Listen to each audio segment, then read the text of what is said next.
और सीधा रबिया के पास पहुंचता है। रबिया उसकी हालत देखकर घबरा जाती है, मगर जानती है कि अगर इस वक्त डॉक्टर या पुलिस बुलाई गई तो हमलावर का राज खुलने से पहले ही बड़ा हंगामा खड़ा हो जाएगा। रबिया हिम्मत जुटाकर खुद ही गोली निकालने का फैसला करती है। सरबुलंद दर्द से कराहता है, मगर आखिरकार गोली निकल जाती है। इस दौरान दोनों के बीच जो खामोश भरोसा बनता है वो आगे की कहानी की बुनियाद बन जाता है। अगली सुबह हवेली में ये खबर फैल जाती है कि सरबुलंद पर रात को हमला हुआ था। शेरदिल फौरन जांच में जुट जाता है। उसे शक होता है कि ये हमला जफरान खान के इशारे पर हुआ है, क्योंकि दोनों खानदानों के बीच पुरानी जमीन की रंजिश अभी तक खत्म नहीं हुई। मगर सरबुलंद खुद इस बात को मानने से इनकार करता है, क्योंकि उसे यकीन है कि ये हमला किसी अंदरूनी साजिश का हिस्सा है, न कि सीधा हमला। रबिया इस बीच अपने भाई मुदस्सिर को ये बात बताती है, जो पहले से ही सरबुलंद और रबिया के बढ़ते रिश्ते को लेकर उलझन में रहता है। मुदस्सिर को यह सुनकर तकलीफ होती है कि उसकी बहन उस खानदान के इतने करीब जा चुकी है जिससे उनकी पुरानी अनबन रही है। वो रबिया को समझाने की कोशिश करता है,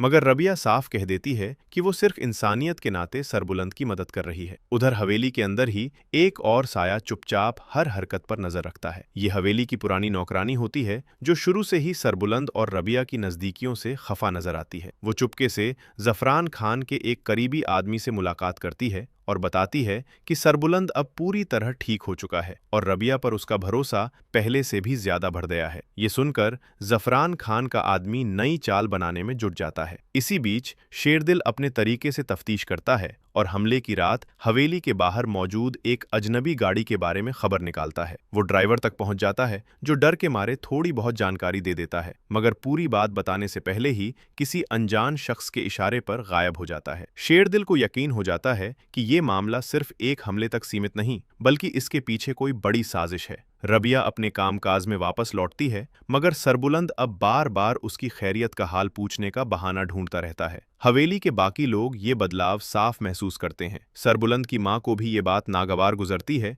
क्योंकि वो हमेशा से चाहती थीं कि उनका बेटा अपनी बिरादरी में ही रिश्ता जोड़े। वो समझाने की कोशिश करती हैं, मगर सरबुलंद साफ कह देता है कि उसे रबिया के एहसान का बदला चुकाना है। दूसरी तरफ जफरान खान अपने आदमियों के साथ बैठकर नई योजना बनाता है। वो समझ जाता है कि सीधा हमला अब कारगर नहीं होगा, इसलिए वो रबिया और मुदस्सिर के खिलाफ झूठे इल्जाम लगाकर उन्हें बदनाम करने की चाल चलता है। वो अफवाह फैलवाता है कि रबिया और मुदस्सिर असल में सरबुलंद के खानदान की जमीन हड़पने की साजिश में शामिल हैं और हमले का नाटक भी उन्होंने ही रचाया है ताकि सरबुलंद का भरोसा जीत सकें। ये अफवाह जल्द ही पूरे इलाके में फैल जाती है। रबिया और मुदस्सिर की दुकानदारी पर इसका सीधा असर पड़ता है और गांव के कुछ लोग उनसे दूरी बनाने लगते हैं। रबिया को यह सुनकर गहरा सदमा लगता है कि जिस नेक नियति से उसने सरबुलंद की मदद की थी, उसे ही अब साजिश का नाम दिया जा रहा है। मुदस्सिर गुस्से में सरबुलंद से मिलने हवेली पहुंचता है और सीधा उसे कहता है कि उसकी वजह से